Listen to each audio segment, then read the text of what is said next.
वाले मोहम्मद।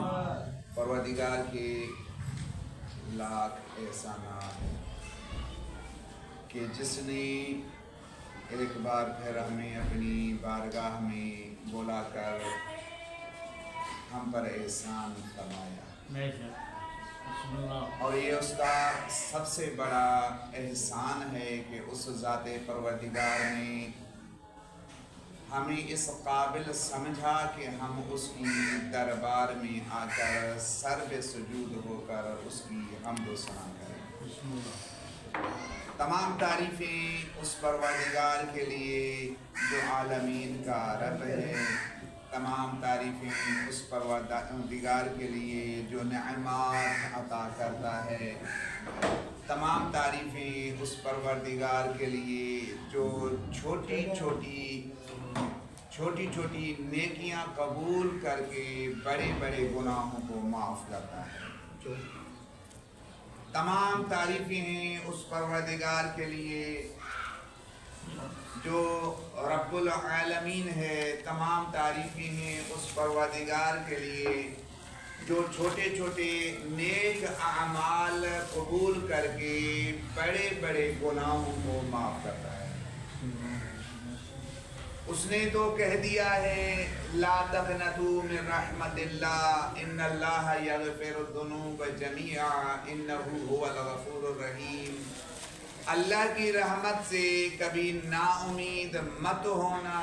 इन्नल्लाह यग़फ़िरुद्दुनूब जमीआ, वही अल्लाह तो है जो तमाम के तमाम गुनाह माफ़ कर देता है। इन्नहु हुवल गफ़ूरुर रहीम, बेशक वही अल्लाह माफ़ करने वाला भी है और रहम करने वाला भी है। सलवात पढ़े मोहम्मद व आले मोहम्मद।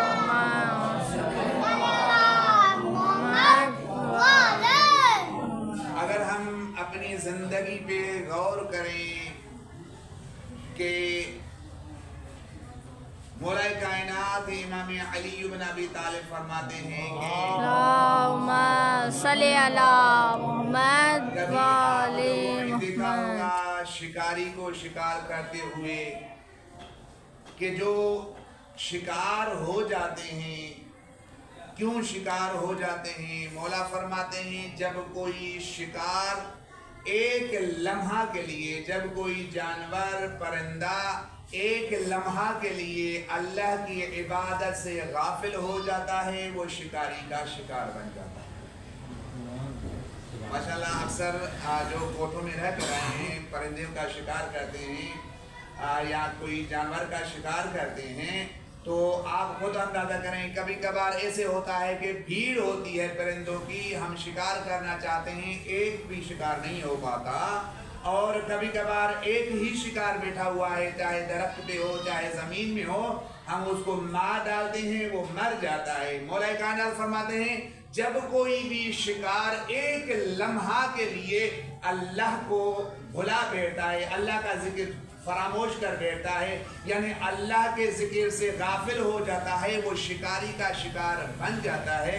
और यही कैफियत अगर अल्लाह हम इंसानों पर तारी करता, तो आज ज़रा हम अपनी गिरबान में जाके खुद से सवाल करें कि अगर हम भी इसी तरीके से जिस तरह जानवरों के लिए शिकार के लिए अल्लाह ने ये कानून रखा है, अगर इंसानों के लिए रखा होता तो आज कौन बचता?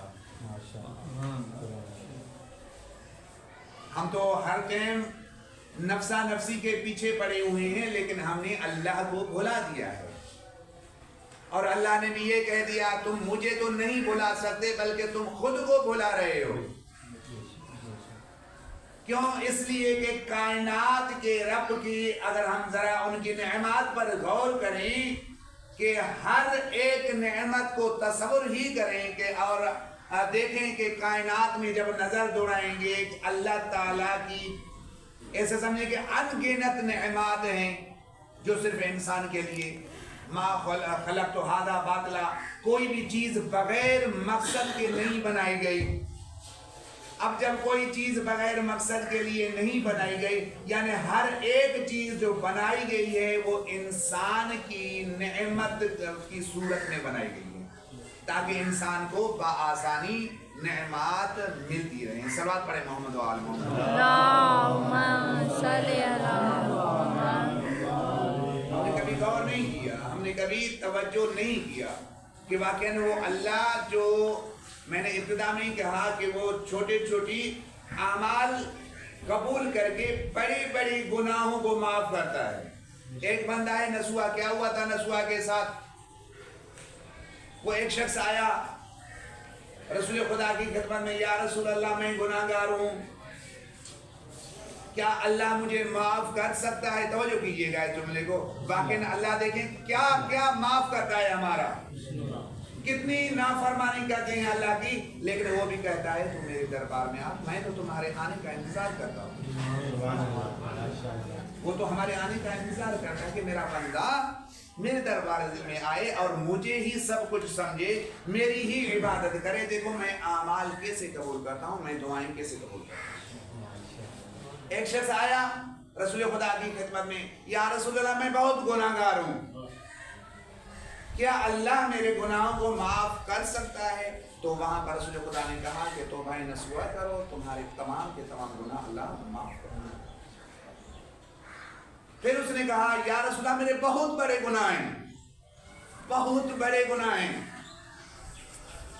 तो रसूल खुदा फरमाते हैं अगरचे तुम्हारे गुनाह पूरी जमीन जितनी हो, लेकिन तौबा करो अल्लाह तुम्हारे गुनाह माफ कर, रात के बराबर भी हो, जमीन पर जो दरख्त हैं उनके पत्तों के बराबर हो, आसमान में जितने सितारे हैं इतने उनके बराबर हो, जमीन और आसमान में जो भी अशिया हैं अगरचे तुम्हारे गुनाह इतने भी हो, तुम दिल से तौबा करो अल्लाह तुम्हारे गुनाह माफ कर देगा। वो शख्स कहता है या रसूलल्लाह बिल्कुल अल्लाह बहुत गफूर रहीम है, लेकिन मेरे गुनाह माफी के लायक नहीं है। तवज्जो कीजिएगा, माफी के लायक नहीं है। तो वहाँ पर रसूल खुदा उनसे पूछती हैं, अगर रसूल खुदा को पता है, लेकिन अगर रसूल खुदा न पूछते तो हम तक ये बात ना पहुँचती। रसूल खुदा ने पूछा कि तुम जो कहते हो कि मेरे गुनाह बहुत ज्यादा हैं, आखिर तुमने ऐसा कौन सा गुनाह किया जिसकी वजह से तुम नाउमीद हो चुके हो कि मेरे गुनाह बहुत ज्यादा हैं और मुझे डर लग रहा है कि कहीं अल्लाह आज़ाब न नाज़िल करे? वो शख्स कहता है कि मैं कफन चोरी किया करता था। अगर कोई शख्स अपने अजीज को कब्रिस्तान में दफन करता, मैं रात को जाता, वो लाशा कब्र से निकाल कर उनकी कफन निकाल कर मैं बाजार में वो कफन बेचता था। लेकिन इस बार हुआ क्या कि जब वो लाशा दफन करके चले गए, गौर कीजिएगा, वो लाशा दफन करके चले गए, जब मैंने उस लाशे को निकाला क्या देखा? एक खूबसूरत औरत थी जो मैयत थी। मैंने जब उसका कफन उतारा और मैं कफन लेके जा ही रहा था कि मुझ पे शैतान तारी हुआ कि कितनी हसीन औरत है, उसको ऐसे तन्हा छोड़ के जा रहे हो। फिर मैंने उस औरत के साथ, मैयत के साथ ज़ना की है और मुझे डर लग रहा है। जब मैंने ज़ना करके फारिग हुआ, उसके बाद मैं जब जाने लगा तो उस औरत के वजूद में, जिस्म में अल्लाह ने रूह फूंक दी और उस औरत ने कहा रोज़े महशर इसी हालत पलीदी की हालत में उठूंगी और नंगी उठूंगी, तेरे लिए मैं अल्लाह के दरबार में शिकायत करूंगी। जब ये जुमला सुना उस शख्स के वजूद में आग सी लग गई और वो शख्स बाकायदा घबराया हुआ रसूल खुदा की खिदमत में आ पहुंचा। जब रसूल खुदा से वो गुनाह बतला ही रहा था तो रसूल खुदा ने फौरन कहा यहाँ से निकल जाओ, कहीं तेरी वजह से हम पर भी अजाब न नाज़िल हो जाए। तेरी वजह से तवज्जो कीजिएगा कि अल्लाह माफ करने वाला है। अल्लाह, मैंने इब्तिदा में ही ये कहा कि जितने भी गुनाह हैं, लेकिन सिद्क़ के नियत से अल्लाह के दरबार में आ जाओ, अल्लाह गुनाह माफ कर देता है। वो शख्स गया क्योंकि रसूल खुदा की बारगाह से खाली वापस लौटा, रहमतुल लिल आलमीन नबी की बारगाह से वो गया, पहाड़ पे किसी पहाड़ में जाके छुप गया, वहाँ पर इबादत करने लगा। इतनी इबादत करी उस शख्स ने, इतनी इबादत करी कि खाना पीना उसने छोड़ दिया। परवरदिगार तब तक मैं यहाँ से उठूंगा नहीं جب تک تیرا نبی رحمت للعالمین نبی مجھے خوشخبری نہیں سناتا۔ میں نے جو تاریخ میں پڑھا ہے، علامہ مجلسی کی کتاب ہے، اس میں نے یہاں تک پڑھا اس شخص نے اتنی گریہ کی تھی جب ان کی آنکھوں سے آنسو جاری ہو رہے تھے، وہ باقاعدہ یہ چہرے پہ نشان پڑتے جا رہے تھے، نالے پڑتے جا رہے تھے، یعنی اتنی آنسو گریہ زاری اس شخص نے کی، اور بالکل ہڈیوں کا ڈھانچہ بن چکا تھا۔ جیسے ہی 40 دن ہوئے اسی شخص نے وہاں پر عبادت کرتے کرتے گریہ ازاری، وہی ایک جگہ پر وہ گریہ ازاری کرتا رہا۔ اللہ نے حضرت محمد مصطفیٰ کی طرف جبرائیل کو بھیجا اور بولا کہ میرے اس بندے کے پاس چلے جائیں اور انہیں کہیں اللہ نے تمہاری توبہ قبول کی ہے، اللہ نے تمہارے سارے گناہ معاف کر دیے۔ ماشاءاللہ۔ تو خود اندازہ کریں، جو رحمت للعالمین نبی نے کہا کہ جلدی یہاں سے چلے جائیں، کہیں تیرے عمل کی وجہ سے ہم پر عذاب نازل ہو جائے۔ اللہ ایسے بندے کی بھی توبہ قبول کرتا ہے۔ جب ایسے بندے کی توبہ قبول کرتا ہے تو ہم کون سے ہیں؟